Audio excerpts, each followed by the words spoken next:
عايز تنجح؟ تعال اشتري مني. هتقول لي معاك ايه اشتريه؟ هقول لك معايا التلاتة اللي ملهمش حل. معايا 3 حاجات نجحوا ناس كتير قوي قوي قوي قوي قوي، ممكن نقول عليهم ثلاثيات النجاح. 1، توقف عن الطريق الخطأ. 2، استعد للطريق الصحيح. 3، انطلق نحو هدفك. دي ثلاثيات النجاح، ودي تاني حلقة من حلقات حياة النور، وأنا معاك في الحلقات دي عشان أريحك وأطمنك وناخد بإيدين بعض علشان نعيش أجمل وأفضل حياة. الحلقة اللي فاتت كان اسمها طاقة نور، شوفوها جميلة جدا جدا جدا. والحلقة دي اسمها بداية النجاح. بس إيه قصة ثلاثيات النجاح دي؟ توقف عن الطريق الخطأ، واستعد للطريق الصحيح، وانطلق نحو هدفك. عارفين إشارات المرور؟ أحمر أصفر أخضر. الحياة اللي احنا عايشينها دي يا جماعة شبيهة بالطرق، والله زي ما بقول لكم كده. عارفين الطرق اللي احنا بنمشي فيها قدام إشارات المرور؟ عارف انت إشارة المرور فيها 3 ألوان، أحمر قف، أصفر استعد، أخضر انطلق. وكل الناس في الطرق دي بتجري، كلنا بنجري يا جماعة أقسم بالله. اللي راكب عربية، واللي راكب موتوسيكل، واللي راكب عجلة، واللي راكب رجليه، كلنا بنجري. اللي رايح للمعصية واللي رايح للطاعة. وصدق النبي صلى الله عليه وسلم لما قال: كل الناس يغدو. صلى الله وسلم وبارك عليك يا رسول الله، إن هو إلا وحي يوحى. النبي صلى الله عليه وسلم بيقول: كل الناس يغدو، كل الناس بتجري، فبائع نفسه فمعتقها أو موبقها. يا الله، إما أن يعتق نفسه من النار أو يوقع نفسه في هذه النار. اللي أنا عايز أقوله يا جماعة إن إحنا عايزين نظبط الجري ده. ما دام إحنا كده كده هنجري في الدنيا، عايزين نظبط الجري ده. يبقى عندنا إشارات مرور: قف عند الطريق الخطأ، استعد للطريق الصحيح، انطلق نحو هدفك. أهم حاجة عندي في الحلقة دي إن عايز أكلمك عن نفسك، وعايز أكلمك عن نفسك. عايز أقول كده: أقسم بالله العظيم إحنا كنفوس بشرية نقدر نعمل الحلو كله. نفس البشرية ده يا جماعة إذا أخذت بالأسباب وتوكلت على الوهاب وصلت إلى مستحيل المستحيل. أنا بصراحة في كلمة بتعصبني جدا جدا لما بلاقي واحد يقولها قدامي. لاقي واحد كده يقول لي إيه؟ يقول لي: يا شيخ أحمد أنا فاشل.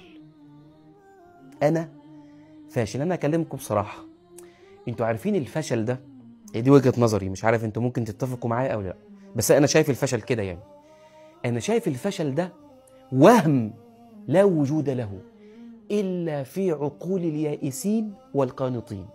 يعني إيه الكلام ده؟ يعني حضرتك هتيأس وإنت هتقنطي، هتلاقوا الفشل ده ساكن في شقة تمليك في عقولنا. بعض الناس يقول لي: عم الشيخ أنت جاي النهاردة بتكلمنا عن النجاح. أنا جواباتي وظروفي صعبة جدا جدا جدا، مستحيل أنجح في وسط الظروف القاسية الصعبة دي. أنا عايز أقول لك بقلب جامد: الظروف القاسية الصعبة دي ما هي إلا فرص للنجاح. والله زي ما بقول كده، الظروف الصعبة القاسية هي فرص للنجاح. دي حقيقة أقرها الشرع وأثبتها العلم وشهد لها التاريخ. طب أقول لك جملة وتشتري مني: اللي عايز حاجة يا صاحبي بيعملها. أقسم بالله اللي عايز حاجة بيعملها مهما كانت صعبة، وعلى فكرة بيعملها في أقل وقت ممكن. عارف أنت سيدنا زيد بن ثابت رضي الله عنه؟ يا سلام على الموقف العجيب جدا جدا ده. سيدنا زيد بن ثابت رضي الله عنه، النبي صلى الله عليه وسلم طلب منه طلبا صعبا. أنا واثق إن في شباب كتير جدا لو طلب منهم هذا الطلب هيقولوا: إحنا مستحيل نعرف نعمل كده، أنت بتطلب مننا شيئا مستحيلا. لا، مش مستحيل. أنت حضرتك بتقول إنه هو مستحيل لأنك ما عندكش ثقة فيما تملك من المواهب، وما انتش عارف تستعين بالواهب جل في علاه. أنتوا عارفين النبي صلى الله عليه وسلم طلب من سيدنا زيد بن ثابت إيه؟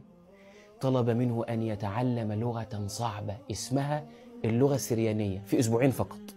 يا زيد معاك 14 يوم تتقن اللغة السريانية وتجيلي. فتوكل زيد على الوهاب وأخذ بالأسباب، ففتح الله عز وجل عليه المغاليق والأبواب. أتقن اللغة السريانية وأصبح ماهرا فيها، بل ويتكلمها كأهلها في أسبوعين فقط. بصوا يا جماعة، عزيمة النفس البشرية إذا أمدت بالقدرة الإلهية صنعت المعجزات. طب أنا أقول لك على حاجة، أنا يهمني في الحلقة دي إن أنا عايز أكلمك عن نفسك، وعايز أكلمك عن نفسك. عارفة مخك ده بيحتوي على 200 بليون خلية. يعني إيه؟ يعني ما يعادل عدد النجوم في مجرة من المجرات الكونية. عارف انت بقى لو انا كلمتك عن سرعة انتقال الافكار جوه الجهاز العصبي، احنا عندنا يا جماعة جهاز عصبي، الجهاز العصبي ده بتتنقل فيه الافكار بتاعتنا بس بسرعة هائلة. انتوا عارفين السرعة الرهيبة دي تتجاوز 200 ميل في الساعة. هو انت يا شيخ احمد بتكلمنا عن ايه؟ بكلمكم عن المواهب اللي جوانا اللي احنا من خلالها نستطيع ان احنا نبقى افضل ناس في الكون. مش عايزك تبقى يائس، ومش عايزك تفقد الثقة في نفسك ابدا. لازم تعرف المواهب اللي ربنا سبحانه وتعالى خلقها لك عشان نعرف نعيش في الحياة دي ونعرف ننجح. انتوا عارفين سرعة الانتقال اللي انا بكلمكم عنها دي؟ سرعة انتقال الافكار. اليابان كانت عملت قطار سميته القطار الرصاصة. انتوا عارفين ده سرعته قد ايه؟ سرعته 350 كيلو متر في الساعة. أقسم لكم بالله كما قال أهل العلم، سرعة انتقال أفكارك أسرع من سرعة هذا القطار. الله أكبر. عقلك يا صاحبي بيحتوي على أكتر من 100 تريليون وصلة عصبية. يعني أجهزة الكمبيوتر تركن كلها على جنب، الحاسبات كلها تقف احتراما لهذا العقل. انتوا عارفين أفكارنا، الأفكار اللي احنا بنفكر فيها يوميا، المتوسط بتاع الأفكار دي يوميا أكتر من 4000 فكرة. يعني العقل ده بينتج 4000 فكرة. انتوا متخيلين يا جماعة؟ لذلك أنا مش متعجب أبدا لما رب العالمين سبحانه وتعالى رد على سؤال الملائكة لما قال إني جاعل في الأرض خليفة، قالوا أتجعل فيها من يفسد فيها ويسفك الدماء ونحن نسبح بحمدك ونقدس لك، قال إني أعلم ما لا تعلمون. ده تكريم. بص يا جماعة، أنا شايفه تكريم من رب العالمين لهذا الإنسان. وعلى فكرة جل المفسرين لما فسروا الآية دي قالوا كده، قالوا إيه؟ قالوا هذه منزلة عظيمة وتكريم إلهي أعطاه الله عز وجل للإنسان في هذه الأرض الفسيحة، وخلق في هذا الإنسان قدرات هائلة. شوف كم التكنولوجيا اللي وصل ليه الإنسان وإنت تعرف. اللي أنا عايز أقوله يا جماعة في الحلقة دي إنك تقدر تكون أفضل واحد في الدنيا، وإنتي تقدري تكوني أحلى إنسانة في الدنيا. ليه؟ الله سبحانه وتعالى خلق بداخلنا قدرات هائلة تتفوق على أي قدرات في هذا الكون، بس لازم عشان ربنا يغيرنا لازم احنا نتغير.